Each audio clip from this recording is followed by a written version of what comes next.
অনেক যুবক আছে নিজের চরিত্র রক্ষা করা ঠিক ঠিকানা নাই, কিন্তু উনি আশা করেন ওনার জীবন সঙ্গিনী একজন নেককার মানুষ হবে।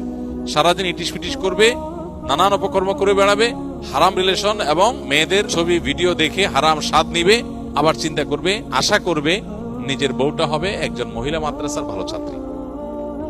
এটা হলো আপনি নিজে গাছ লাগালেন একটা, আর ফল আশা করছেন আরেকটা। যদিও কখনো কখনো এমন হতে পারে যে খারাপ মানুষকে বলে ভালো মানুষ পড়ে যায়, কিন্তু এটা স্বাভাবিক কোনো বিষয় না, এটা কালে ভদ্রে হয়। এই জন্য একজন যুবক, মুসলিম যুবকের বিবাহের প্রস্তুতি হবে এটা যে তার চরিত্রকে হেফাজত রাখবে। চরিত্র হেফাজত রাখবে কার জন্য?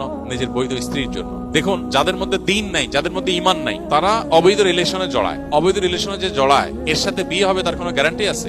নাই। বরং বেশিরভাগ ক্ষেত্রে বিয়ে হবে না এটা জানে, জাস্ট টাইম পাস করে।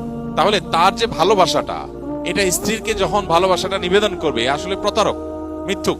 কারণ সে ভালোবাসি এটা বলে আসছে আগে অন্য মেয়েরে, তাহলে তার সাথে প্রতারণা করছে। মেয়েদের বেলা একই কথা প্রযোজ্য, যে স্বামীকে ভালোবাসি বলে তুমি এখন মুখ আওড়াচ্ছ, তুমি তো সারা জীবন অন্য ছেলে অন্য মেয়েকে বলে আসছো, তার মানে তুমি দ্বিচারিতা করলাম, মুনাফিকি করলাম। আর একজন ইমানদার, একজন মুসলমান, তার সকল ভালোবাসা, সকল প্রেম সে জমা করে রাখবে নিজের বৈধ সঙ্গীর জন্য। অপাত্রে যেখানে সেখানে দিয়ে এরপরে সে একজনের সাথে ভালোবাসার নাটক করবে, এই দুই নাম্বারই সে করবে না।